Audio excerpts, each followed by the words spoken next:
Ótimo, Max. Estamos então gravando, né, esse nosso encontro. Hoje é dia 27/11, né, de 2024, uma reposição de aula, né?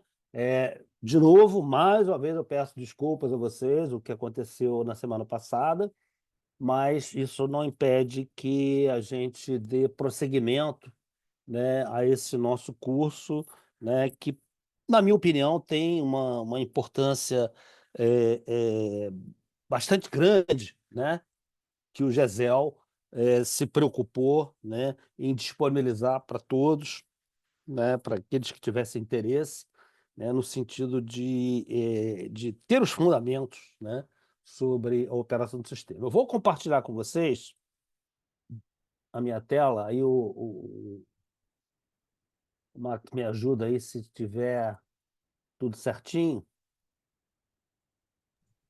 Perfeito. Só Tá ok? falta o modo apresentação. Tá. Tá aí a apresentação? Tem, muito bom. Que ótimo, Marcos. Muito obrigado, Marcos. Então vamos lá, pessoal. A gente terminou ontem, fizemos uma retrospectiva sobre a questão da operação do sistema, né, do sistema de potência, né, da física do problema, né? Eu falei muito da física e eu às vezes insisto muito nessa questão, porque essa é uma questão que mais desafia o entendimento, né, dos grandes desafios do setor elétrico hoje, né? Para você explicar para um advogado, para explicar para um administrativo, para explicar para um diretor financeiro, né, os dramas, as dores que o setor elétrico sofre, né, com relação à parte física do problema, né? Então tem 2 artigos, né, que eu posso até remandar, mas até acho que tenho quase certeza que o Rubem tem esse material, mas não tem problema nenhum, eu reenvio para ele esse material, né. Foi até um curso que ele promoveu, né, são 2 pontos muito importantes, né. A expansão da geração eólica e solar fotovoltaica pode continuar sendo desenvolvida no sistema elétrico interligado nacional, nos montantes elevados dos últimos anos? O Brasil pode, né, prioritariamente usar essas fontes renováveis intermitentes, expandir seu sistema nos próximos anos, né? Esse é um artigo que eu me apaixonei por ele, né?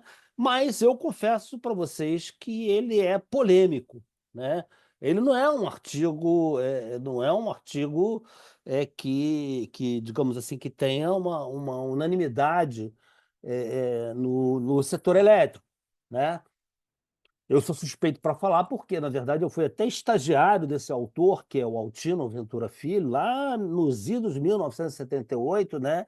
E ele descreve muito bem nesse artigo, né, a questão do problema da intermitência, que eu tenho falado muito, né, aqui durante essas nossas aulas, né, sobre o problema da variabilidade, né? Tem autores que gostam de usar a expressão volatilidade, ou variabilidade, ou intermitência, né? Eu já tive até seminários onde um determinado colega, né, até criticou a expressão que eu usava de intermitência, né? Ah, intermitência é 0 ou 1, né? Intermitência é aquele negócio que ou é 0 ou é 1, né, ou é 1 ou é 0, né. E eu tentei, na época, debater com ele sobre essa questão, né, de que, olha, quando você pega o efeito portfólio, né, o que que é o efeito portfólio? O efeito portfólio, você pega aí a geração, né, tá até né, eu botei até aqui nas minhas costas, né, no fundo de tela, né, uma curva de carga, né, onde você tem aí um comportamento do hábito humano, do consumo de energia elétrica, e você não vê um zero, né. Mas só que para quem milita no sistema de potência, quem milita no setor elétrico, oi, isso é alguma coisa.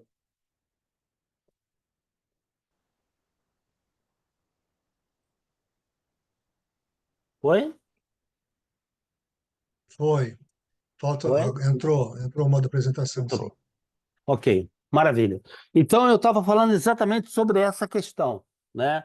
Sobre a questão da variabilidade ou da intermitência, né? Tem pessoas que preferem usar a expressão variabilidade ou volatilidade, né? E eu, uma vez eu fui criticado num seminário internacional, né, sobre a questão da intermitência, né?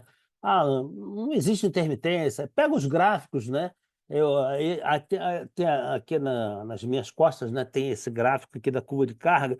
Ah, mas não tem um zero, né? Eu falei, olha, o problema é que é um problema elétrico, é um problema físico, né? Em determinadas subestações, às vezes acontece um zero, né? E se acontecesse zero nessa subestação, né? É um problema que pode levar o sistema a um colapso, né? Então, a intermitência, né, ela existe, ela é fato, né?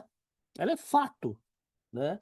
Então, esse artigo do Altino, né, ele é muito interessante porque ele aborda, né, a questão da a história do setor elétrico brasileiro, como a gente começou, né, como a gente, né, já falou um pouco, né, sobre a evolução do sistema elétrico brasileiro, da hidrolitricidade, né?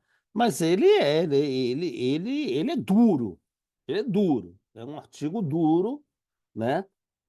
Tem muita gente que critica esse artigo. Eu particularmente acho que ele foi na ferida, ele foi no ponto sutil, né, do problema, né?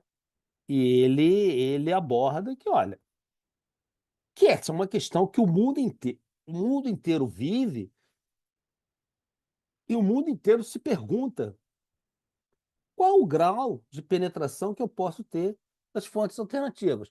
Tem um outro artigo, né? A resposta é não, né? Ele já começa dizendo no artigo, é interessante que o artigo ele começa dizendo a resposta é não. Eu particularmente botei essa interrogação aqui, porque depois de eu tanto divulgar esse artigo, né, para colegas, né, alunos, professores, né, colegas do setor elétrico, né, aí muita gente criticando, né? Então eu botei essa interrogação, essa eu deveria até ter grifado aqui, que essa interrogação aqui, na verdade, é minha, né? Será? Né, eu botei o quê? Será? Né? Será que ele tem razão nesse artigo? Né? Hoje, particularmente, eu estava num encontro técnico, num encontro, né, de um seminário, um lançamento até de um livro, né, de uma pessoa importante no setor elétrico, né, onde eu ouvi o depoimento de pessoas, né, concordando com ele, com essa abordagem que ele fez nesse artigo, né? Então era importante, né, vocês darem uma olhada nesse artigo, né, no sentido de tentar entender, né, quais são os desafios que realmente, né, a gente encontra. Um outro artigo, por exemplo, que eu gosto muito, né, sou também suspeito para falar, mas também botei uma interrogação, que é um artigo de uma colega, né, uma colega de trabalho, não sei se vocês conhecem, trabalhou durante muitos anos em Furnas, hoje trabalha, né, já tem bastante tempo lá no ONS, milita no setor elétrico até hoje, né? Tem várias atividades no SIGRE, né? Que ela fala sobre o desenvolvimento, os desafios, né? Para o desenvolvimento das redes, né? Que são os recursos distribuídos, né? Os recursos distribuídos no sistema, né? Que são as fontes distribuídas, né? Que são ali aquelas, né? As fontes centralizadas, como eu falei ontem, anteontem, ou na outra aula, né? Então, são as instalações solares, as residências, a rede elétrica, ela vai ficar obsoleta, né? Todo mundo vai querer ter uma bateria. É o ideal, né? Todo mundo vai querer, né? É o futuro que todo mundo pretende, né? Olha, eu sou totalmente independente, né? Eu tenho sol durante o dia, um sol que, né, ele existe, mas tem um problema da radiância, que eu falei ontem, né? E tem um problema quando chega de noite, né? Que eu não tenho mais sol, né? Não é que eu não tenho mais sol, o sol está lá. A Terra é que dá uma girada, né, em torno dela mesmo, né? E aí eu não tenho mais a fotovoltaica. Mas aí, se eu tiver um sistema de baterias, pô, tranquilo, né? Maravilha, não preciso, né, não preciso mais do grid. E aí ela mostra que isso não é econômico. Por que que eu botei essa interrogação? Essa interrogação eu devia ter grifado, olha, será? Eu botei um será aqui, né? É porque também tive muitas críticas, né? Pessoas que, olha, não é bem assim, né? A Alzira está exagerando, está valorizando demais o grid, porque, porque o grid o Segre, que tem a questão dos ISOs e tal, né?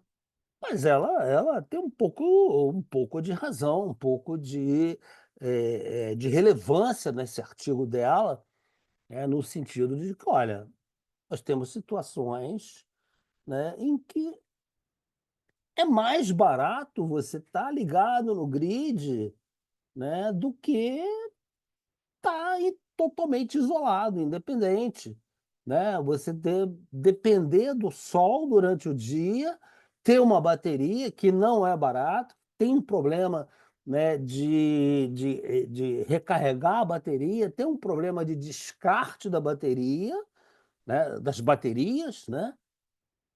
E você não depende mais do grid, né? Como se todo mundo fosse isolado, né? É como se, sei lá, que a gente voltasse às eras antigas, né, da lamparina. Não sei nem se vocês sabem o que que é lamparina, né? Eu já vivi lamparina na minha vida, né? Que é simplesmente uma vela, né?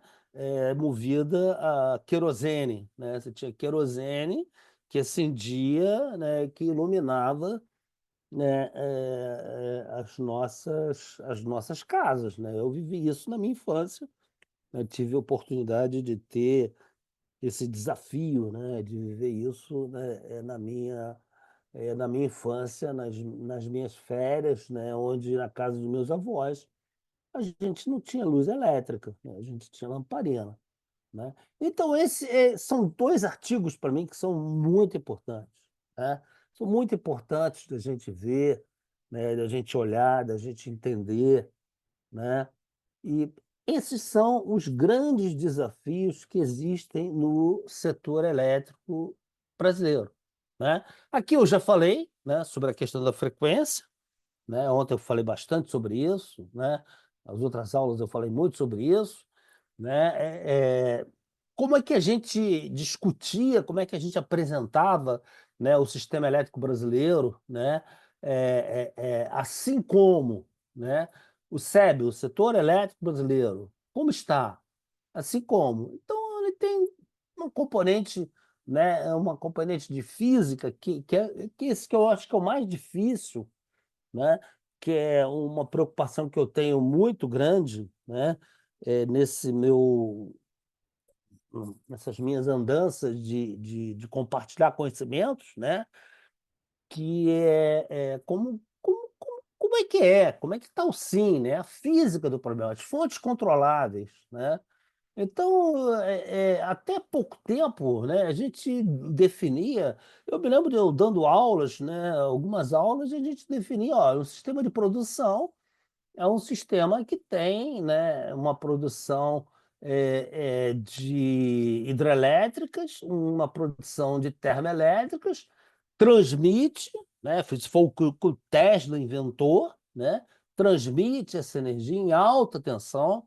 Foi o que o Tesla conseguiu convencer, né, a humanidade, né, levar a tensão, produzir energia elétrica em corrente alternada, né, em alta tensão, e depois chegar na baixa tensão para chegar dentro das nossas casas, né? Então a energia elétrica tem que ser produzida instantaneamente ao consumo e na frequência ou de 50 ou de 60. Isso não pode misturar, né? Eu me lembro até, não sei, acho que eu comentei ontem, né, um colega que estava se aposentando, né, e ele fez uma brincadeira numa reunião, né, uma reunião de trabalho. Ele falou assim: Mário, olha só, eu estou me aposentando, agora não tenho mais vergonha de falhar, de falar, mas o que que é um back-to-back? Né? O que que é esse troço de back-to-back? Né? Que vocês tanto falam aí no ONS, né? Eu estava lá no ONS ainda, né?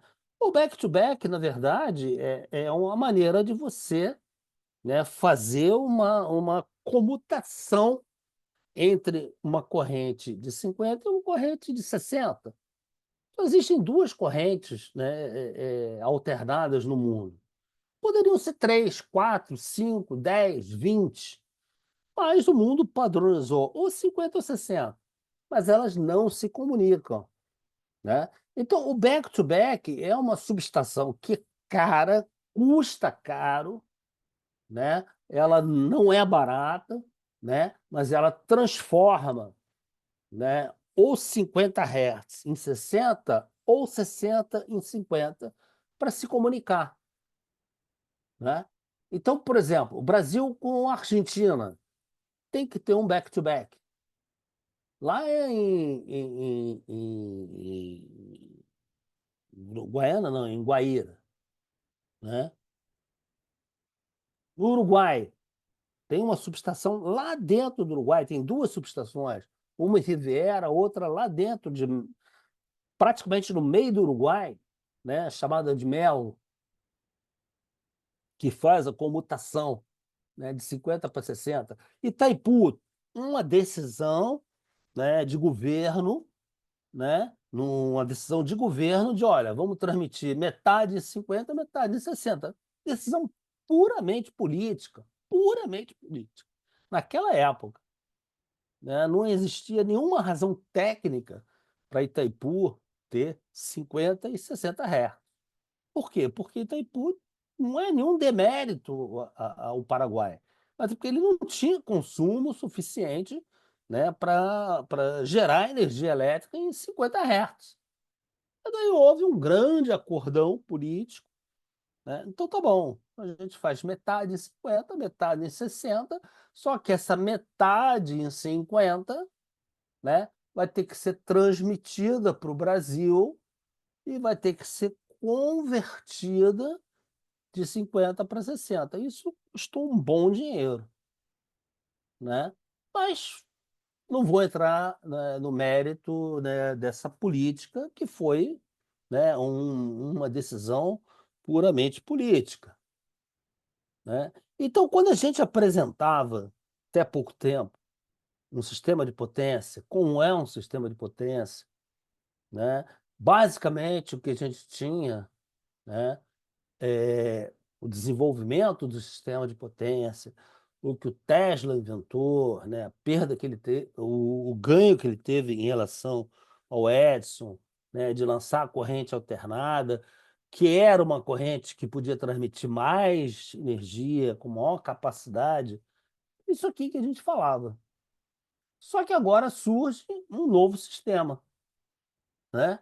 Como é que está o SEB? Né? O SEB hoje, ele está que nem o mundo inteiro está, né? Você tem fontes eólicas, você tem fontes fotovoltaicas, né? Você tem o que a gente chama de energia centralizada, né? Embora a gente use a expressão, ó, é fonte centralizada, mas algumas eu tenho controle, outras não, né? Que eu tenho falado sempre isso, né? né? Eu posso mandar desligar uma hidrelétrica, posso mandar aumentar uma termoelétrica, né? Mas eu não posso mandar ventar. Eu não posso, não posso, no máximo que eu posso fazer, por exemplo, se tiver um excesso de geração fotovoltaica, ó, desliga esse troço, né? É o tal do curtailment, né? Que é a grande questão que hoje está se discutindo no setor elétrico, né? O tal do curtailment, né? Você tem um excesso de geração que não tem fio para transferir, né. Então hoje o nosso sistema, né, a matriz elétrica, ela instantaneamente produzindo 60 Hz, fontes controláveis e não controláveis, né. Então é assim que a gente tem que explicar, né, o comportamento da matriz. Eu tenho fontes que eu controlo, como a hidrelétrica, eu mando diminuir a geração, né, guardar água ou usar mais água, né, usar mais térmica, usar mais carvão. A gente tem muito pouco carvão, ainda bem, né? Usar mais gás, mas eu não consigo controlar o vento, não consigo controlar a fotovoltaica, não consigo controlar as nuvens, né? E aí surge o grande problema, que é na baixa tensão, né, que é o problema que explodiu no mundo inteiro, né, que é o problema da micro, mini geração distribuída. Aí a gente, hoje ainda até estava conversando com um colega meu, né, num encontro técnico que a gente teve, né, ele falou: "Pô, mas espera aí, você fala da micro, mini geração como um problema?" Eu falei: "Não, é um problema. Para um sistema de potência, é um problema. Né? É uma fonte de geração, mas é um problema. Para operar o sistema é um problema, por causa do equilíbrio carga-geração. De novo, estou chato nessas coisas. Né? Então, ó, como é que a gente montou o nosso sistema de potência? Como é que a gente desenvolveu isso? Né? O mundo inteiro foi assim? Não, não necessariamente o mundo foi como a gente foi. Né, eu vou tentar explicar para vocês, né. O marco institucional, né, os desafios para a transição, transformação energética passa por entender como é que o sistema elétrico nacional é. Isso é que é verdade. Isso a gente tem que entender. Isso é uma obrigação para quem trabalha, né, no setor elétrico brasileiro.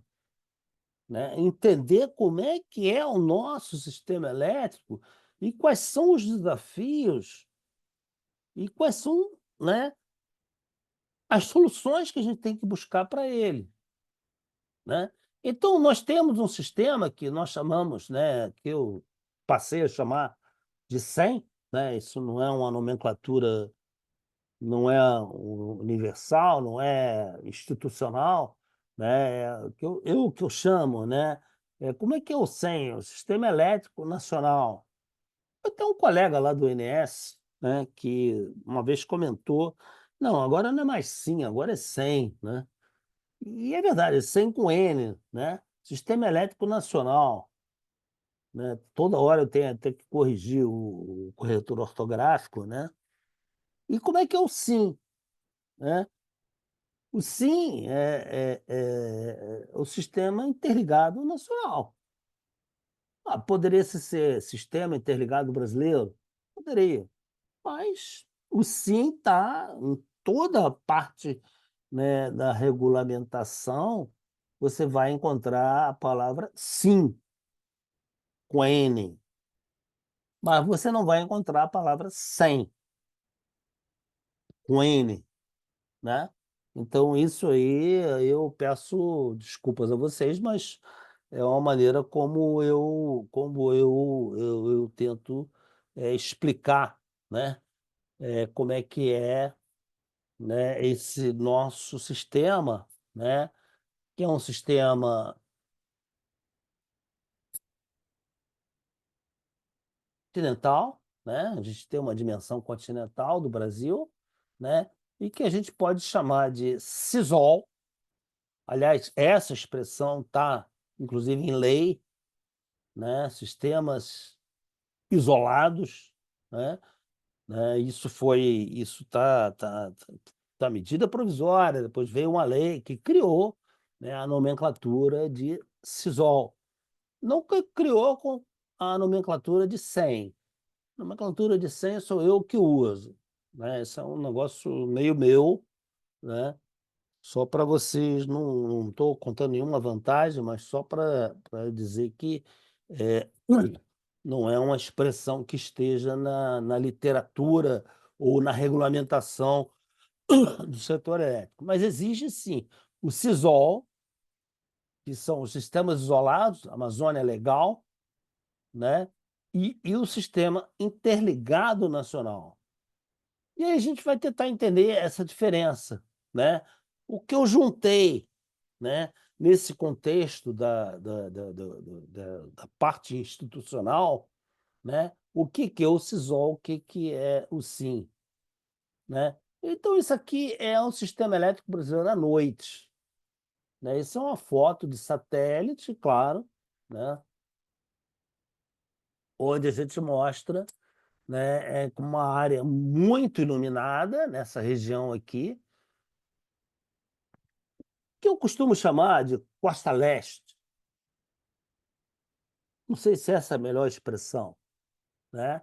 E tem essa parte do interior, né, que é o interior da Amazônia, né? Então, essa é uma foto de satélite real, não é montada, né? Mas ela tem um aspecto muito interessante e controverso, né? Por que controverso? Porque teve um dia que eu estava dando uma aula, né, e eu falei assim: olha, tomara que isso aqui continue assim, durante muito tempo, né?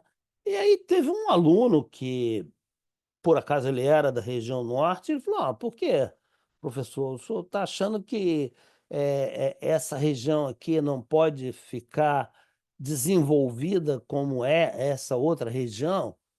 Eu falei: "Cara, se isso acontecer, significa que a Amazônia acabou, né? A Amazônia acabou, né? Porque essa foto, ela mostra uma iluminação, né, noturna, claro, né? Eu estou falando sem, né, o Sistema Elétrico Nacional, né, de noite, né? Então aqui você tem uma intensidade de cargas, né, que refletem a vida como ela é, né? E aqui a vida também como ela é, numa região, né, que tem uma infraestrutura completamente diferente dessa outra região. Por que que eu disse isso? Porque eu falei: olha, o dia que essa região aqui for igual a essa, significa que a Amazônia acabou, né? Que nós vamos ter uma densidade, né, de consumo de energia. Isso significa que você tem, onde você tem energia elétrica, você tem indústria, você tem comércio, né? Significa que houve um desmatamento da Amazônia. Eu não consigo imaginar, né, uma região amazônica com essa intensidade de iluminação como é o que eu chamo de costa leste. Um mal-estar, né, mas ele acabou entendendo, acabou concordando. Não, eu acho que a Amazônia, a gente pode até ver aqui, né, pontos, né, de grande intensidade energética, como Manaus, como Amapá, Macapá, né, melhor dizendo, Rio Branco, Roraima, né, mas você não tem essa intensidade, né, como tem, né, o que eu chamo, né, de costa leste. Isso faz uma diferença enorme, né, para a operação do sistema, para a formação de preço, né? Isso é uma outra maneira da gente ver, né, como é que é o sistema elétrico brasileiro, né? Esses são mapas, né? Ele não está nem atualizado, não é o mais recente, mas são mapas que o pessoal usa muito, né? Lá no INS, lá na EPE, na Eletrobras, enfim, todas as empresas, né? Para mostrar, né? Como é que são, né? Como é que é o sistema, né? Elétrico nacional, né? Então, falta só ligar Roraima, né, ao sistema interligado. Eu vou mostrar já já, né? O resto é uma densidade de linhas de transmissão, de diversos níveis de transmissão. Aqui no Brasil, a gente não teve uma lógica, digamos assim, uma disciplina, né? É, a única disciplina que a gente teve é o seguinte: olha, é 60 Hz. O americano é 60 Hz, né? Então vamos produzir energia elétrica em 60 Hz. Então, isso foi, né, o passado do Tesla, que eu falei. Agora, tem diversos níveis de tensão. Tem 138 kV, tem 230 kV, tem 69 kV. Quando vai chegando mais perto das residências, né, as tensões vão abaixando, né, por uma questão de segurança, né? Então você vem, né, ninguém tem, né, numa rua, num determinado sítio, né? Chegando aqui 230 kV e abaixa para entregar dentro de casa. Não, isso vem abaixando aos poucos, né? Vem diminuindo a tensão por uma questão de segurança, questão de risco humano. Quanto mais alta a tensão, maior é o risco de você ter, né, um problema de segurança. Então, por isso que as tensões vêm abaixando. Agora, não existe. Se você perguntar assim, mas onde é que está no livro, onde é que está no Google que tem que ser 169 kV, 138 kV, 230 kV? Não tem. Isso são questões industriais, são questões mercadológicas, né, que o pessoal vai construindo, né, as tensões. É claro, quanto maior a tensão, né, isso é física, né? Quanto maior a tensão, maior é a capacidade de você transferir energia, né? Por isso que a gente usa 500 kV, 800 kV em corrente contínua. Isso foi uma outra questão, né? Corrente contínua, mas espera aí, parece uma maluquice, né? Porque o Tesla, pô, provou que tinha que ser corrente alternada e agora tem um monte de links de corrente, né? O que que são links? São linhas de corrente contínua, né? É, é, 800 kV, 600 kV, que é Itaipu, né? 800 kV, que agora é Belo Monte, né? Por quê? Porque foi uma evolução tecnológica, né, que o pessoal conseguiu, né, desenvolver tecnologia, né, de transmissão de grande quantidade de energia em corrente contínua, mas com um problema seríssimo que você não pode fazer. Quer dizer, não é que não possa, que hoje você não consegue fazer derivações, né? Então, quando você tem Belo Monte ligado em 800 kV, que vem para Nova Iguaçu, que vem para Estreito, ou você tem Itaipu, para você fazer uma derivação naquela região é muito caro ainda, o que não significa que daqui a 1 ano, 2, 3 anos, sei lá quantos anos, né? Eu posso nem estar dando mais aula, né? Eu não diga para vocês, olha, resolveu-se o problema. Eu consigo conviver com corrente alternada e corrente contínua, de boa. Hoje eu não consigo conviver, né? Então existem modelos matemáticos, existem fórmulas que demonstram, né, que olha, a uma determinada distância vale a pena um elo de corrente contínua. Só que ali eu não consigo derivar, não consigo fazer nenhuma. Não é que nem, por exemplo, o Acre e Rondônia. Pô, quando a gente interligou o Acre e Rondônia com o sistema interligado, quantas derivações a gente não fez? Quando vocês pegaram os relatórios do ONS, da EPE, sobre os sistemas isolados, eram mais de 300 localidades isoladas que, de repente, ficaram interligadas, né? Por quê? Porque você teve Tucuruí chegando a Manaus, uma derivada para Macapá, depois você teve o Acre, Rondônia, né? Várias derivações. Então, nós conseguimos, né? O setor elétrico conseguiu atender várias localidades com essas interligações em corrente alternada.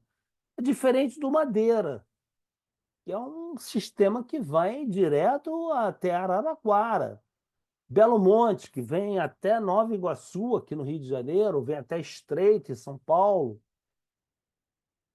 Hoje em dia, isso é antieconômico você fazer derivações. Então, isso é uma questão que, às vezes, as pessoas têm dificuldade de entender, né? Caramba, tem toda essa teoria do Tesla, de corrente alternada, e agora tem corrente contínua.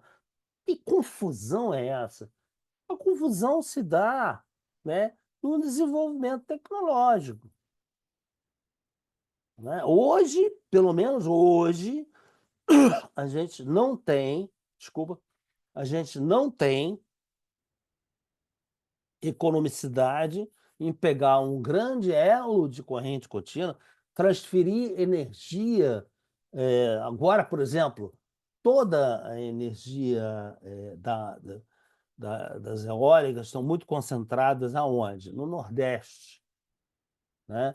Então, a gente tem um monte de energia para transferir no Nordeste, muito maior do que a carga no Nordeste, para transferir para o Sudeste. Tá bom, mas e aí? O que é mais econômico? Transferir em corrente contínua ou corrente alternada? Então, esses são os estudos de planejamento. Isso vai bater no preço, né? Esse é o preço que nós vamos pagar, né?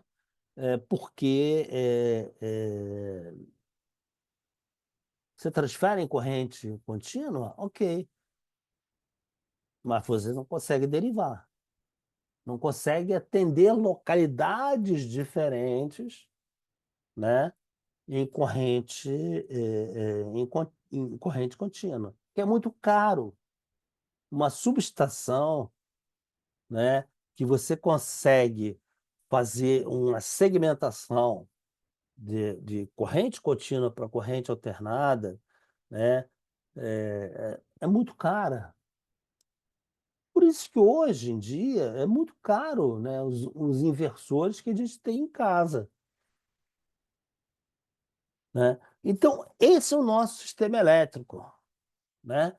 Então, o sistema elétrico brasileiro, ele hoje, basicamente, ele se divide em dois sistemas: o sistema isolado e o sistema interligado. Ah, mas os sistemas isolados é uma mixaria. 0,1% da carga. Mas são seres humanos, são brasileiros, né? Então, o sistema isolado, ele pega o interior do Amazonas, do Acre, Rondônia, Pará, todo o estado do Roraima. Roraima é o único estado totalmente isolado do sistema interligado nacional. Totalmente isolado, por enquanto. Até que se resolva uma questão, né? Não vou dizer política, né? Mas é uma questão legal, né? É uma questão de você conseguir fazer uma linha de transmissão, viabilizar uma linha de transmissão que permita, né, você interligar o sistema de Rondônia até o sistema interligado. Assim como tem o Acre, Rondônia, assim como tem o Amapá, assim como tem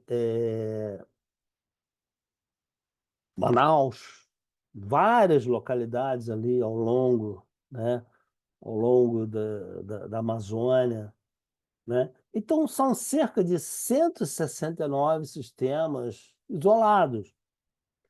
Ah, mas aí vem a pergunta, mas por que são isolados esses sistemas?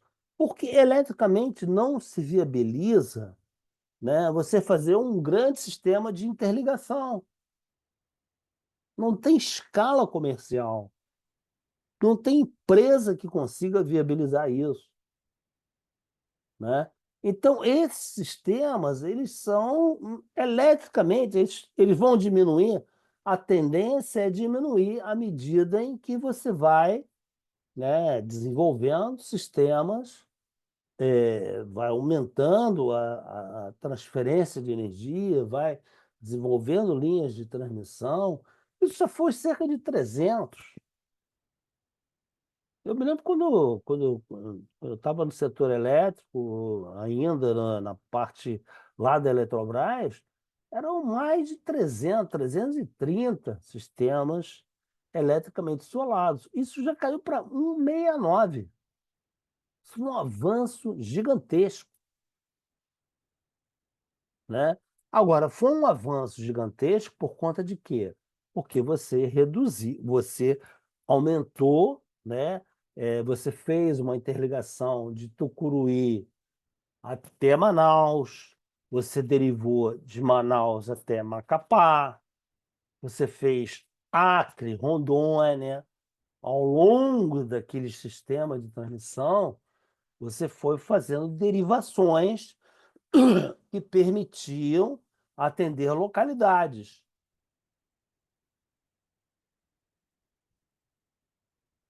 Por isso que, né, esses sistemas foram ficando menores. Agora, atender toda a Amazônia vai levar um tempo, né? Atender toda a Amazônia com um sistema interligado vai levar um tempo. Muito bem. Vamos para o sistema interligado? Então, aqui ainda tem algumas características, né? Só para a gente ter uma ideia da dimensão dos sistemas isolados, né? Ele tem uma dispersidade enorme, ele tem uma área abrangente gigantesca, né? Mas ele representa 0,5%, 0,5% do consumo de energia elétrica do Brasil, o que não pode ser desprezado, né? O que não pode ser desprezado. Então, enquanto eu tenho aqui cerca de 776, 99% do sistema interligado, né? Ah, esqueci de um detalhe, Fernando Noronha é considerado também, né, um sistema isolado, né? Noronha, quem já teve a oportunidade de ir a Fernando Noronha, sabe que lá você não tem como chegar. Até poderia, né, por cabo submarino, mas que é muito caro, né? Então, os sistemas isolados, eles representam, eles têm uma esparsidade, né, territorial enorme, gigantesca, que pega toda a Amazônia legal, mas tem um consumo muito pequeno. Aí você vem para o sistema isolado, o sistema interligado, né? O sistema interligado, ele é continental, né? É um sistema que liga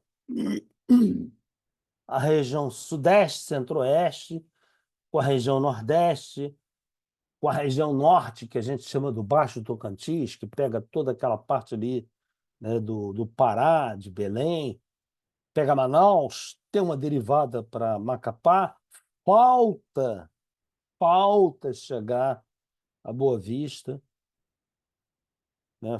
Falta chegar a Boa Vista. Essa falta aqui é uma falta que é muito, muito crucial, né? Porque é uma questão de regulação ambiental, né?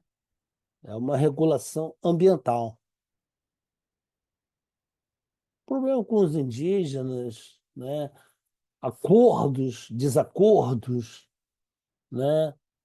Eu tive o privilégio de viajar, né, de Manaus até Boa Vista, numa rodovia espetacular, um asfalto, pelo menos na época que eu fui, né, um espetáculo, né, um caminho perfeito para você levar a linha de transmissão até Boa Vista, mas questões que não foram resolvidas, né? Tentou-se resolver no governo passado, disse que ia resolver no peito e no grito, não conseguiu, e hoje também não se resolve, né? Então, é o único estado totalmente isolado do Brasil em termos elétricos, é o estado de Roraima. O resto nós conseguimos resolver. Acre, Rondônia, né? Tem interligação, né? Através de do Complexo Madeira, tem interligação através do sistema Acre-Rondônia, propriamente dito. Então, a Amazônia hoje ela está pontualmente interligada ao sistema do restante do Brasil, né? Então, você tem Manaus, Macapá, né? Belém, o Sudeste, o Nordeste, o Sul, né? Tudo interligado, né? Então, o sim, ele cobre um percentual, essa é uma brincadeira que eu faço, ó, isso é questão de prova, né? Ele cobre uma parte imensa do território nacional. A única coisa que falta é resolver o problema das licenças ambientais, porque você tem três licenças, né? Você tem licença prévia, você tem licença de instalação e tem licença de operação para poder chegar até Boa Vista, né? Agora, eu sou às vezes muito criticado porque eu digo, olha, tomara que a Amazônia não vire, né, aquela densidade de carga, né, que existe nessa região, nessa que eu chamo de Costa Leste, né? Porque significa que, porra, de repente você, né, simplesmente acabou com a Amazônia.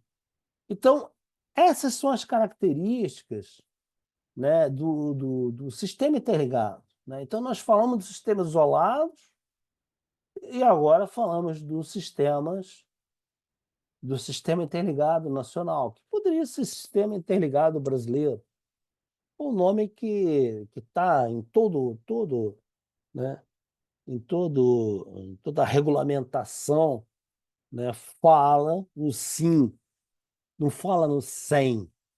Sem é uma expressão que eu uso, né? Agora, fala no sisol, sistemas isolados, né?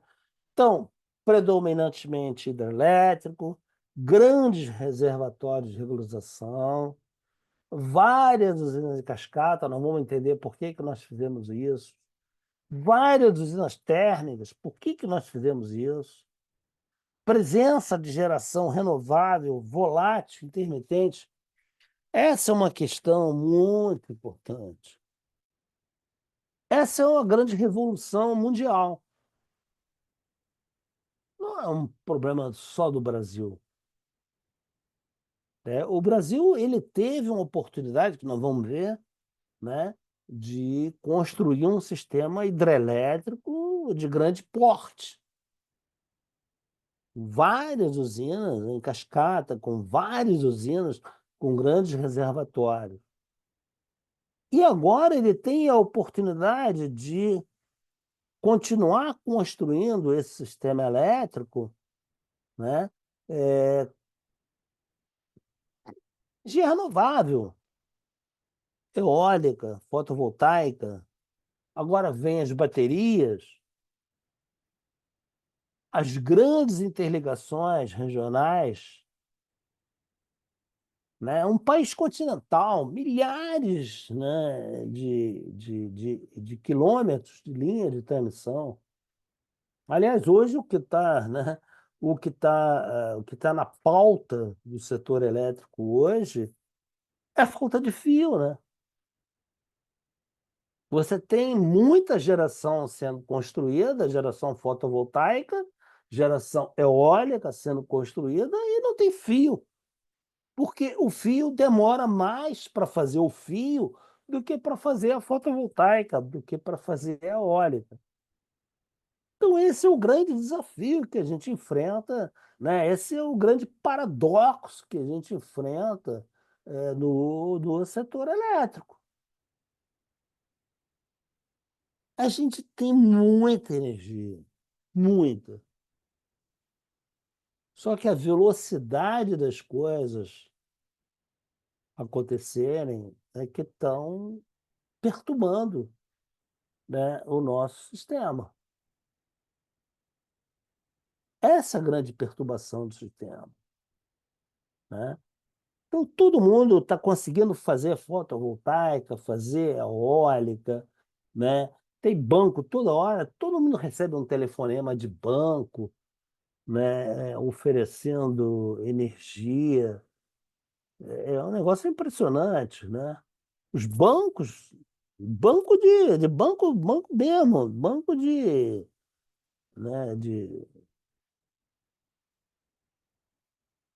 oferecendo, ó, quer comprar energia fotovoltaica, quer comprar energia eólica, quer comprar renovável? Só que tem um problema, né? Tem que fazer fio, tem que construir fio, tem que construir transmissão para escoar essa geração que está sendo proposta. Então, esse slide é o slide que eu brinco, né? Eu falo sempre às pessoas: olha só, gente, isso aqui é questão de prova. Pô, a gente não tem prova, então não tem problema, né? Mas essas são assim ou sim. Uma brincadeira que eu faço, que eu sempre fazia lá no saudoso ANS, né? Quando eu fazia parte de integração de trainees, engenheiros.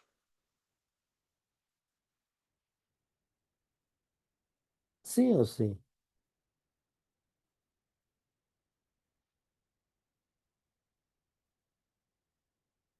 Muito bem.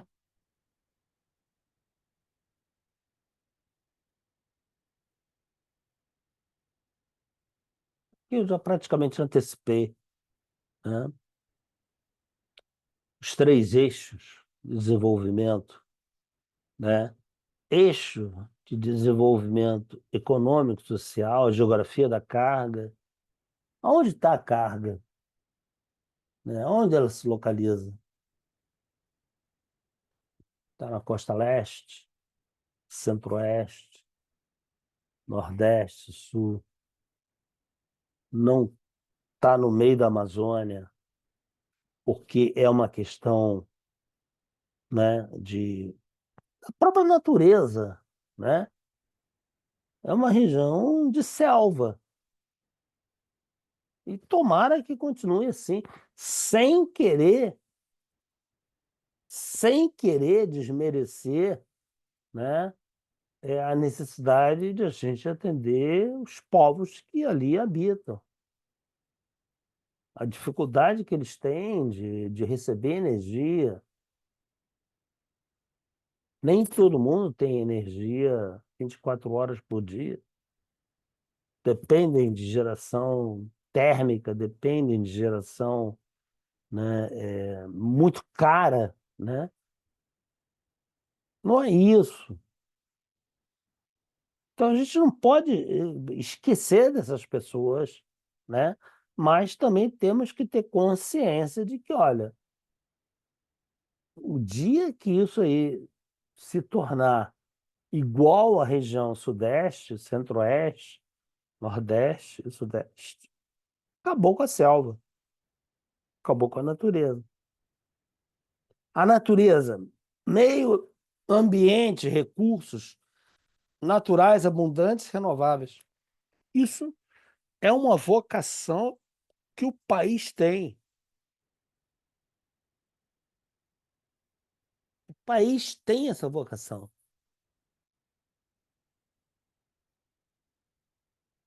Nós temos essa vocação.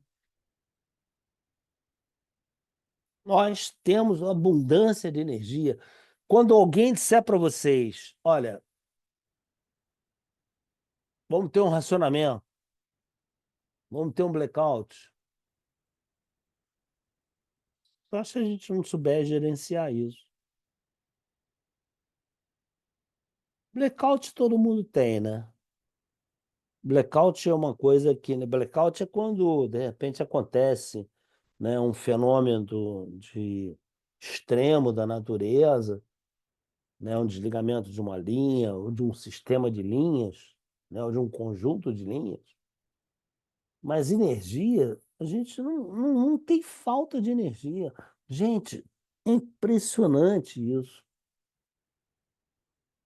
O Brasil tem uma vocação, uma abundância de energia impressionante.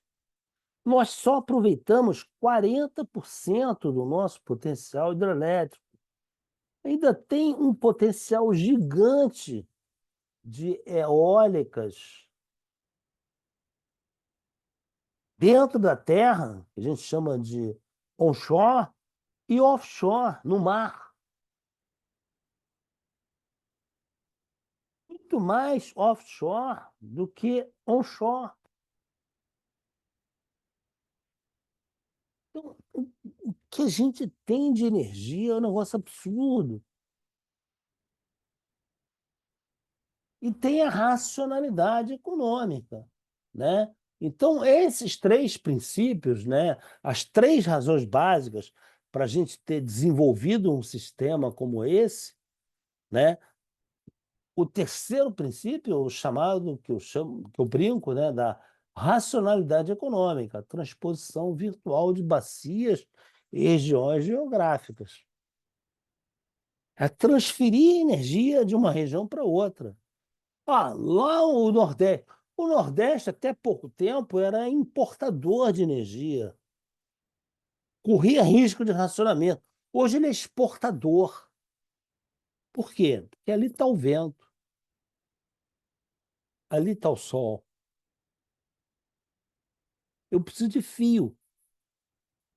E a velocidade com que você constrói, né, eólicas, fotovoltaicas, é muito maior do que a velocidade que você consegue produzir, liberar licenças ambientais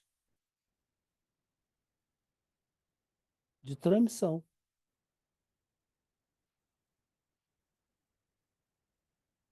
Esse é o grande desafio,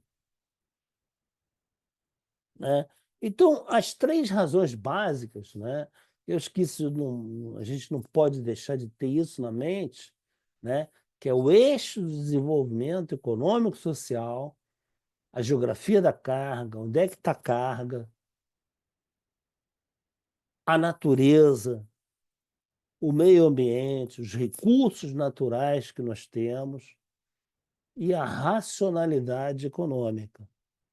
Isso nos fez construir um sistema como o nosso, um sistema gigante. Temos problemas? Temos. O sistema está numa confusão enorme. Eu falei, né, nas outras aulas. Uma confusão enorme. Regulatória, comercial, energia que não falta para a gente. Nós não temos problema de energia. Nós temos problemas, nós temos que fazer gestão da energia.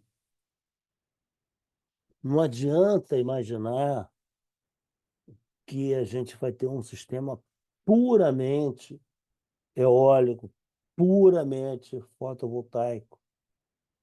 Cansado de falar isso. Já estou até. Às vezes eu fico até. Né, eu mesmo me incomodo de ter toda hora que repetir, né, essa questão para que vocês entendam.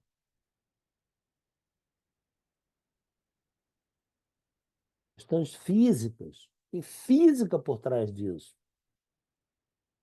Muito bem. Então é isso aqui, né? Essa foi a nossa primeira onda. A onda da hidroeletricidade. Uma brincadeira que eu faço, né?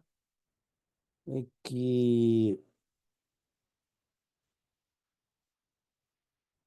são figura do Google, né? Onde tem os principais rios, as principais trajetórias de água no sistema elétrico. E aqui são os lugares onde a gente conseguiu fazer, no passado, grandes armazenamentos. 80% da capacidade de armazenamento ficou nessa região aqui, pegando, né, o Tocantins, o Curuí, a Serra da Mesa, né, o Paranaíba, né, 70% que nós conseguimos fazer. Ah, você pode dizer assim, mas espera aí, hoje a gente faria isso? Talvez não. Provavelmente não. Porque hoje as questões ambientais são muito mais, né, são muito mais rígidas. Mas naquela época, nós começamos a construir o setor elétrico, né, era o que a gente tinha. Esse negócio de catavento, de fotovoltaica, isso é coisa do século atual, né? Isso é coisa do século atual. Nós não tínhamos esses recursos. Nós contávamos com São Pedro, com chuva, né? E com a natureza, uma dádiva que nos deu potencial hidrelétrico. E foi assim que a gente começou a construir o país, ou começou a tentar sair do terceiro mundo, ou do quarto mundo. A gente precisava crescer, a gente precisava ter energia. A gente não tinha descoberto gás natural suficiente, não tínhamos descoberto petróleo suficiente. Esse negócio de eólica e fotovoltaica, isso é coisa do século atual. E o Brasil precisava crescer. Então, o que a gente tinha era isso: da água para água, o país crescer. Por isso que nós desenvolvemos, né, uma indústria, um conhecimento de hidroeletricidade que poucos países têm no mundo. A gente aprendeu com os canadenses e com os americanos. Por que canadenses e americanos? Porque eles eram os caras que tinham mais conhecimento, né? E mais necessidade de crescimento, de fornecimento de energia, e era com base em identidade. Então, nós somos filhotes, né? Nós somos oriundos, né, de uma indústria que começou lá no Canadá e no noroeste dos Estados Unidos, que foi um grande projeto que recebeu o nome de Canambra, Canadá, América, Brasil. O Brasil entrou, né,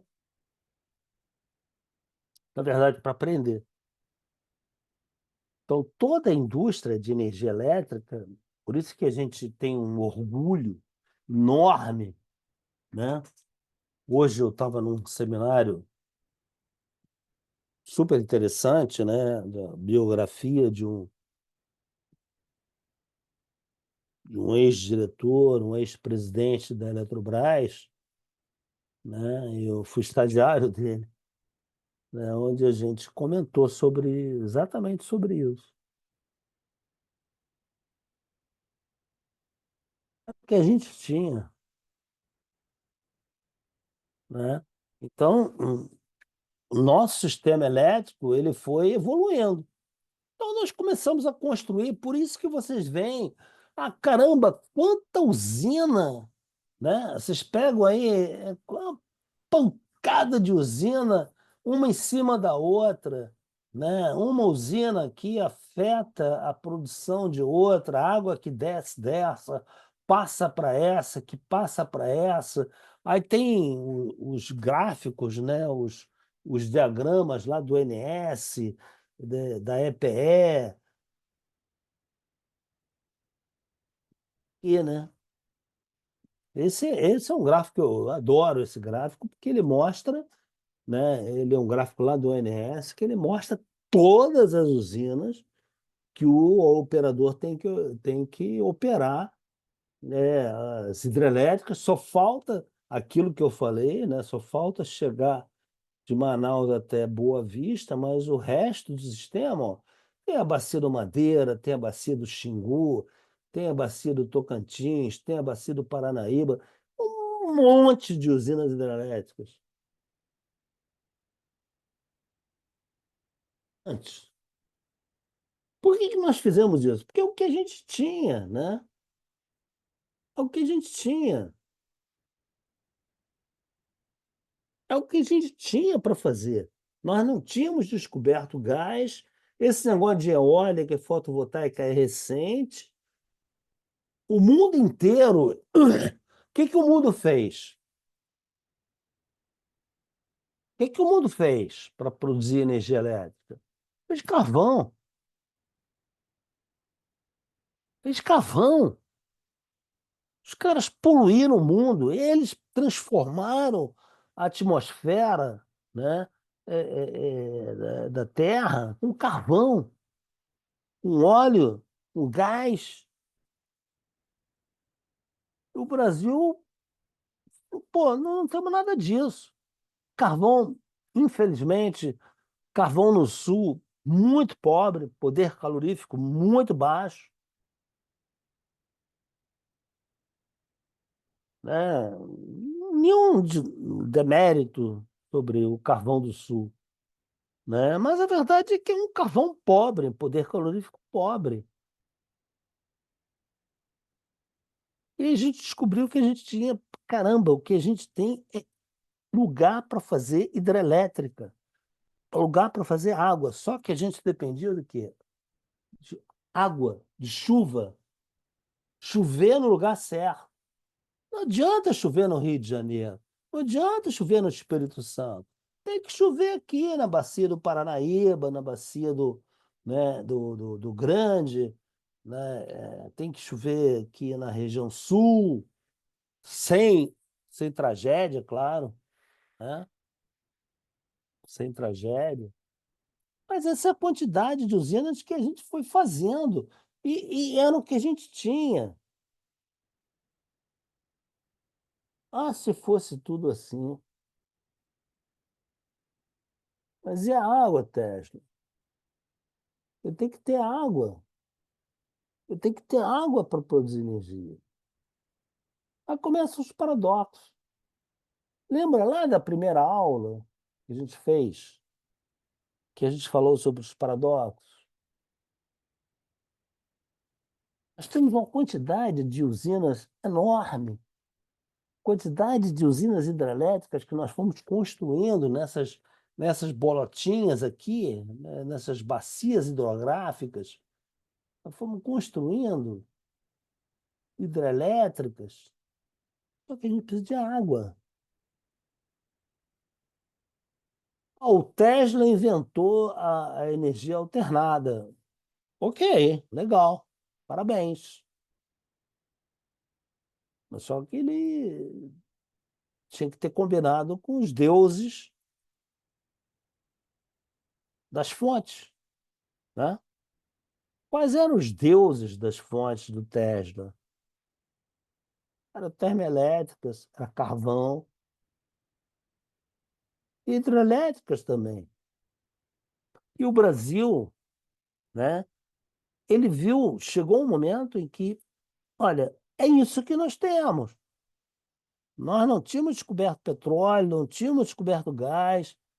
Esse negócio de catavento, já falei várias vezes isso.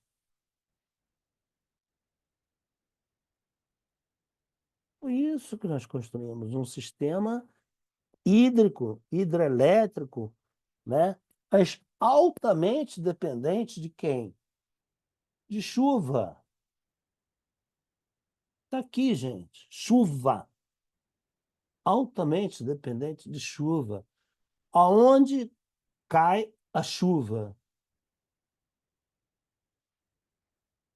Aonde cai a chuva? E assim foi feito. Assim foi, fomos construindo, assim ou assim, né? Assim fomos construindo um sistema, uma capacidade enorme de capacidade de armazenamento. Nós vamos vir entender isso aí. Ah, mas espera aí, que é esse negócio de corrente contínua? Isso eu já falei, né? Isso é uma evolução tecnológica, mas custa caro. E tem o break-even point, né? Quanto maior for a distância,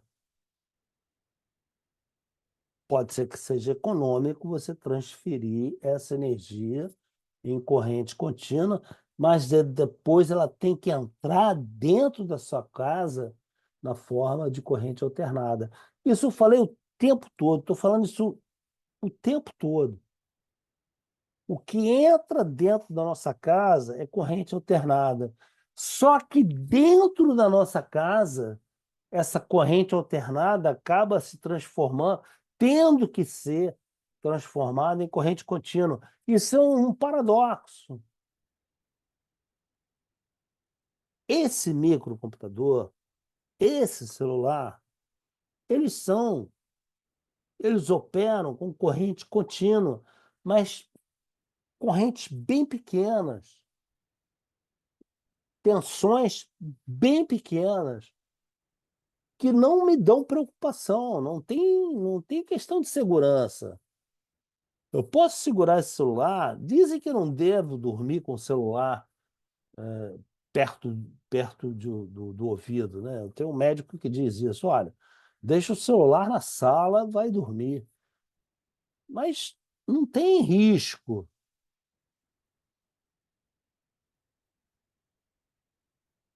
Então, esse é um sistema que foi construído com essa distância, extensão. Saga do sim, né? Hoje, por acaso, eu encontrei com o doutor Mário Santos, que ele gostava muito de usar essa expressão. O doutor Mário Santos foi o primeiro presidente do ONS. Ele gostava muito de usar essa expressão, a saga do sim, né? Primeira central geradora, uma unidade termoelétrica com 52 quilowatts, movida a lenha, que alimentava 39 lâmpadas na cidade de Campos, no Rio de Janeiro. Olha a dimensão. 1883. 1883. Primeira hidrelétrica brasileira, Ribeirão do Inferno, afluente do rio Jequitinhonha, Diamantina, Minas Gerais, com uma LT de 2 quilômetros.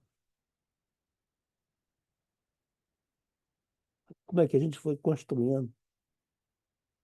Era o que a gente tinha, pessoal. O que a gente tinha. Inteiro foi tentando construir térmicas a carvão, foi construindo térmicas a carvão.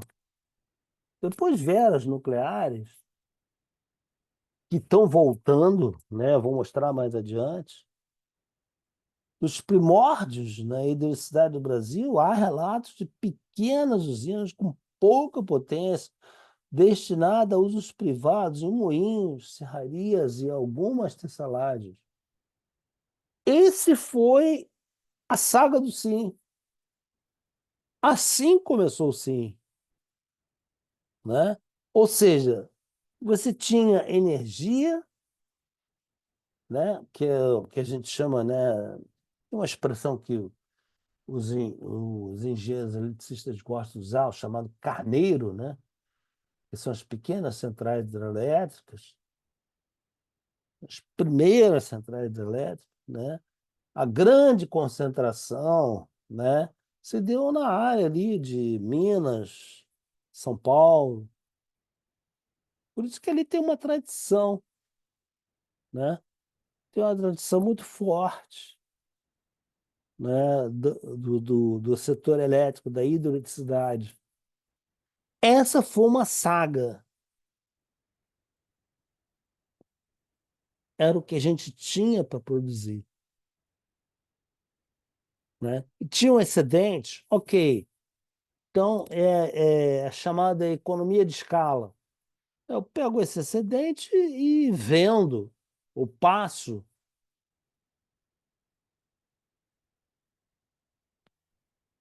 determinado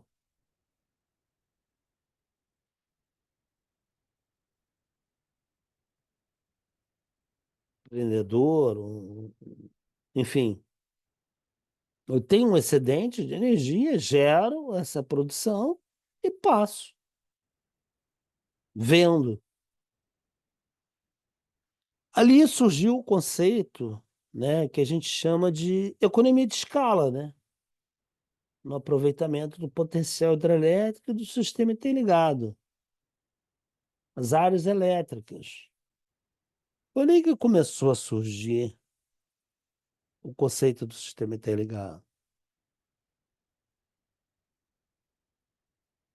Que eu tinha um excedente, ó, não preciso de tudo isso, então eu te vendo o excedente, eu te dou o excedente.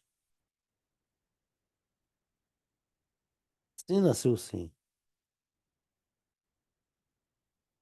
Era o que a gente tinha.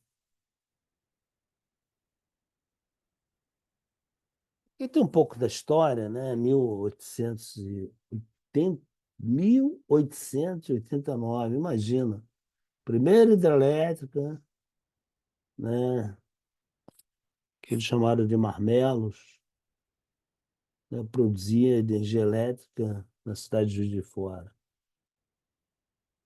E isso foi crescendo sim, de marmelo até chegar na nossa maior usina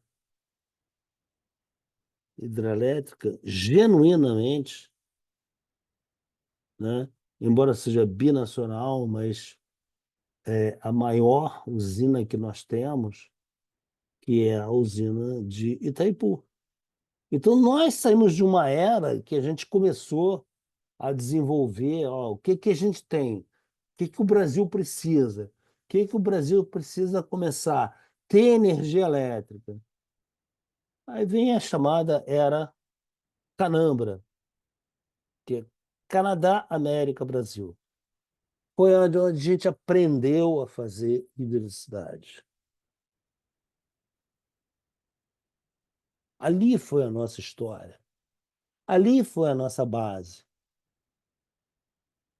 Ali foi o nosso conhecimento.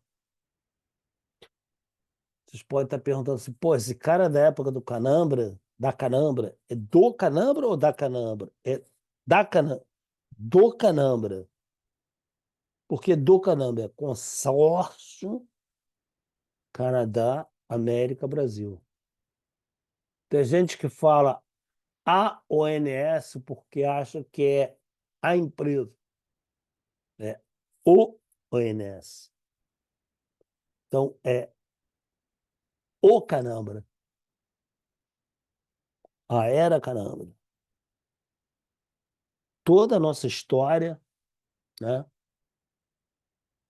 de um sistema que a gente montou foi com base no que a gente tinha, que a gente aprendeu com os caras que tinham, né, os mesmos desafios que a gente tinha e que foram desenvolvendo modelos matemáticos, gente, modelos matemáticos. Primeiros modelos matemáticos, né, que o Brasil começou a conhecer. Nós vamos falar sobre Plexus, vários outros modelos, New Wave, Decomp, Decem. Vamos falar sobre isso. Nós vamos falar sobre isso. Mas esses modelos matemáticos começaram lá naquela época, onde a gente tinha que aprender a lidar com a hidroeletricidade. Não pensem vocês que esses modelos vieram. Ah, hoje, hoje provavelmente com a IA, né, com a inteligência artificial, a gente deve ter outros modelos super. Mas na época, o que a gente tinha era isso.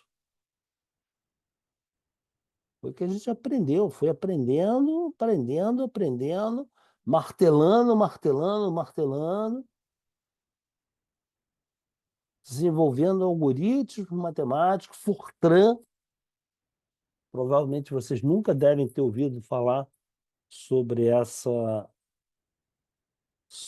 ferramenta matemática, né? Mas eram modelos em Fortran que eram que faziam a programação matemática de simular como é que uma usina opera, quanto chega de água, quanto sai de água, quanto ela produz. Essa é a história do setor elétrico.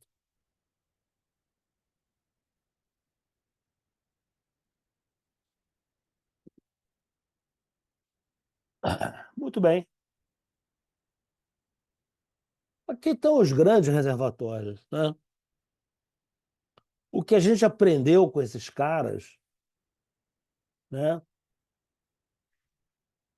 foi o seguinte, olha só, vocês têm muita chuva,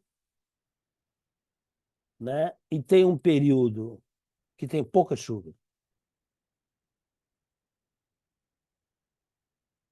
O que a gente aprendeu com esses caras? Projeto Canambra, canadense, americano, e o Brasil entrando para aprender. Façam reservatórios para guardar água. Foi isso que a gente aprendeu. Guardem água, porque vocês têm uma estação do ano que tem muita chuva, que é o período que começa mais ou menos agora, né? Outubro, novembro, né? Vai. Outubro, vamos botar outubro, novembro, dezembro, janeiro, fevereiro, março. 6 meses. 6 meses de muita água. Depois não tem água. Depois vem maio, junho, julho, agosto, setembro. Não tem água. Guardem água. Foi isso que eles nos ensinaram. Foi isso que a gente aprendeu. Guardem água nos momentos em que vocês têm água, para depois usar nos momentos que não tem água. Por isso que nós criamos. Muita gente critica, eram reservatórios, eram reservatórios megawatt obra, né? Tem muita gente que brinca disso, né? Era megawatt obra, era para ganhar dinheiro, era para fazer grande. Não. Ah, tem gente. Então, teve. Mas foi o que a gente aprendeu. Existe um período no ano no Brasil onde a gente tem muita chuva. E existe um período que tem pouca chuva. Mas isso não significa que todo ano é igual, que eu vou mostrar para vocês.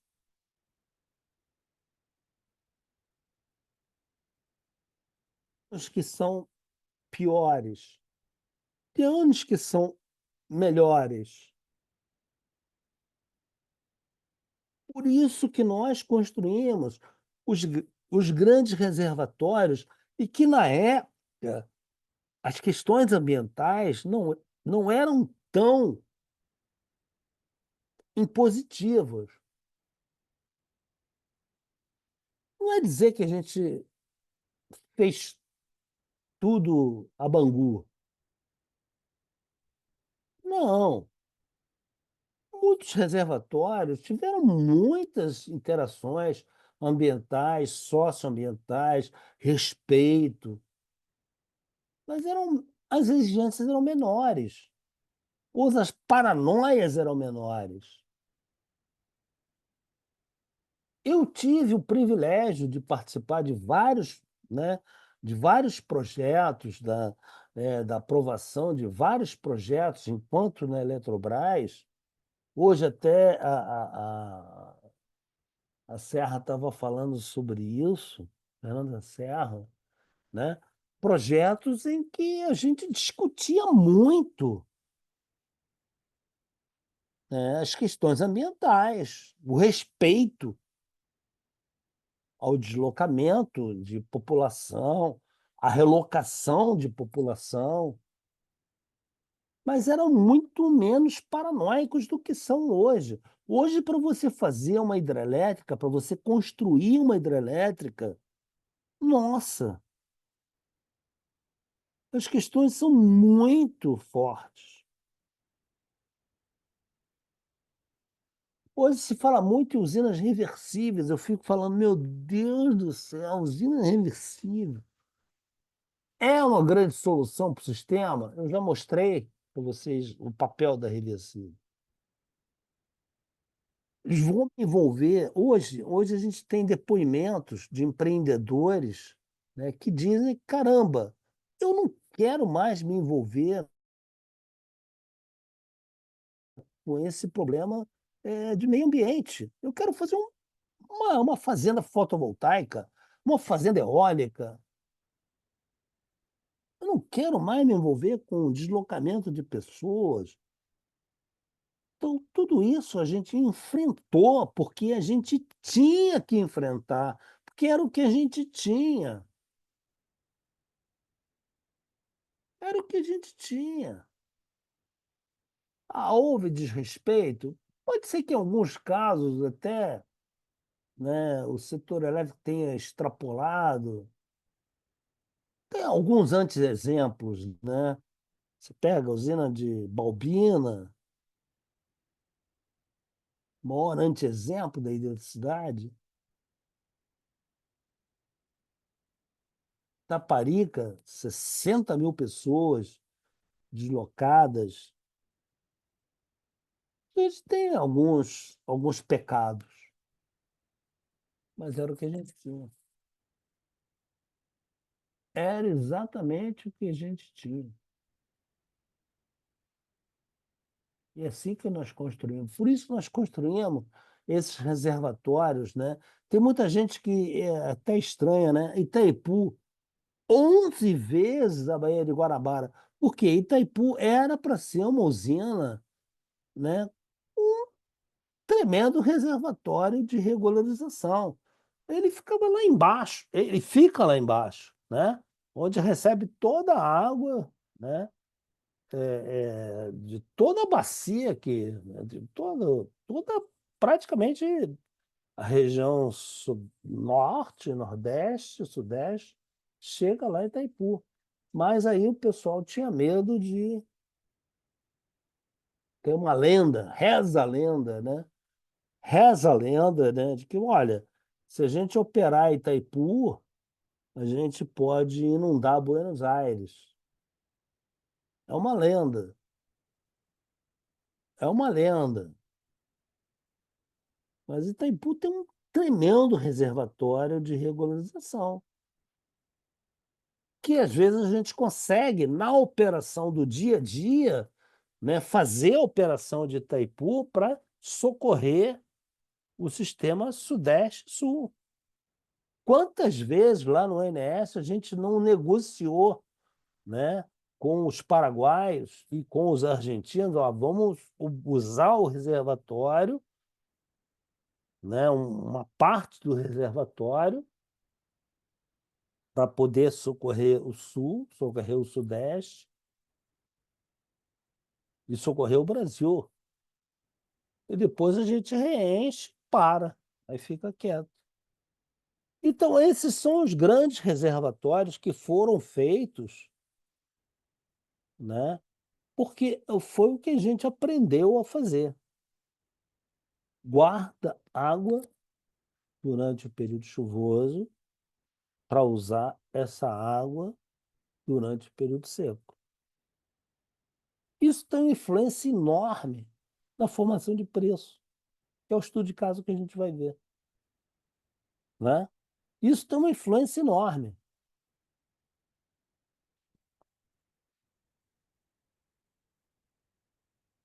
Foi ficando o sistema, né? Assim foi ficando o sistema. Construído usinas, desculpa, vendendo energia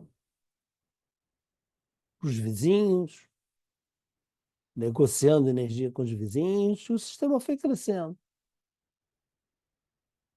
Aí veio a interligação Sudeste-Sul, veio a interligação Norte-Nordeste. Sudeste-Sul foi a primeira grande interligação, né? O grande marco do setor elétrico, Sudeste-Sul. Depois veio o Norte-Nordeste. Depois veio a Norte-Sul, que foi uma grande revolução. A Norte-Sul foi um negócio assim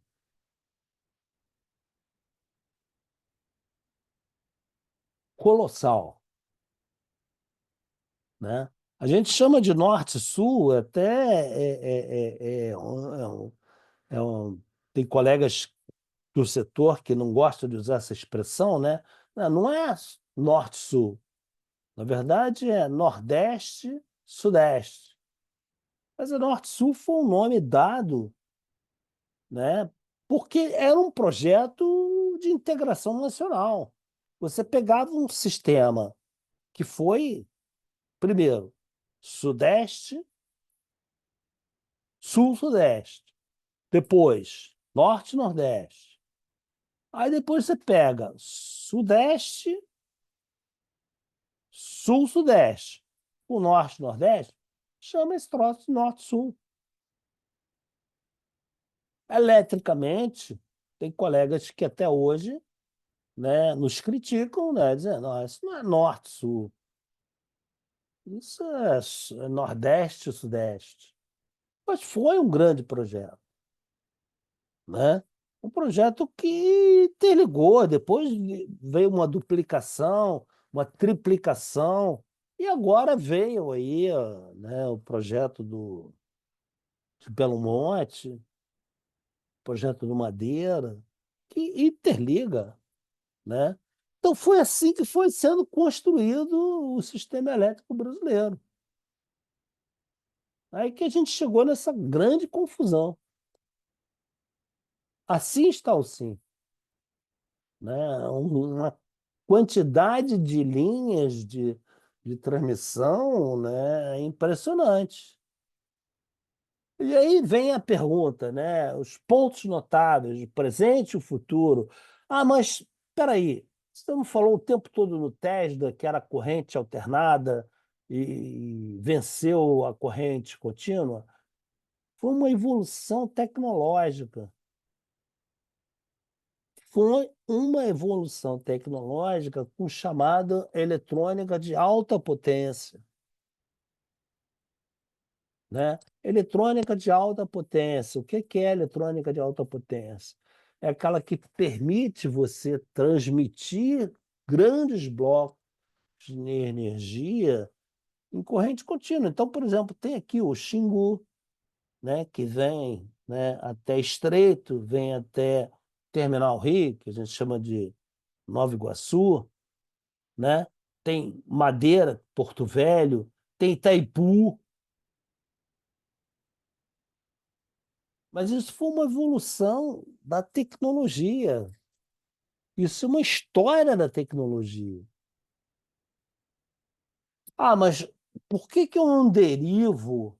Porque hoje, economicamente, é inviável fazer isso. Hoje. O que não significa que daqui 1 ano, 2 anos, 3 anos, a gente não possa ter segmentações ao longo, né? A EP até está estudando, né? Esse outro bipolo que eles chamam de Graça-Aranha, né? Para chegar aqui na região sudeste.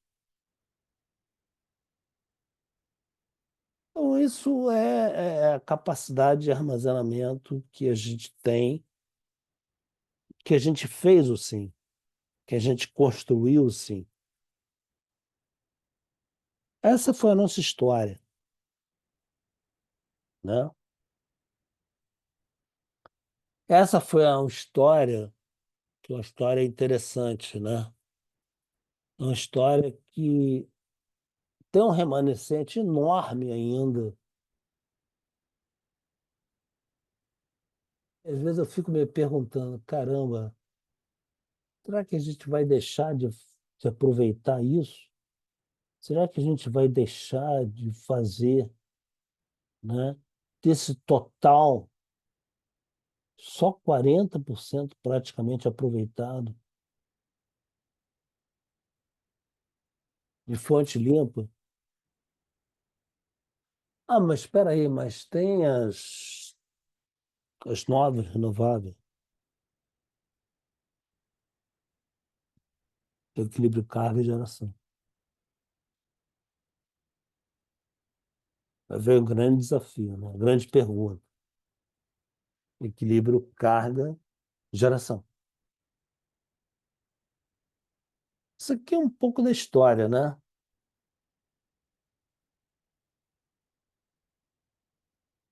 Quem faz o quê? A gente paga um preço muito grande, né? Agora a gente está pagando o preço da carne lá com o Carrefour, né? A China produzindo térmica pra caramba, a Rússia produzindo térmica pra caramba, Estados Unidos térmica pra caramba, o Japão térmica pra caramba. E a gente paga um preço, né? A gente paga o preço. Ah, porque o Brasil tem que ser a solução. Meus queridos,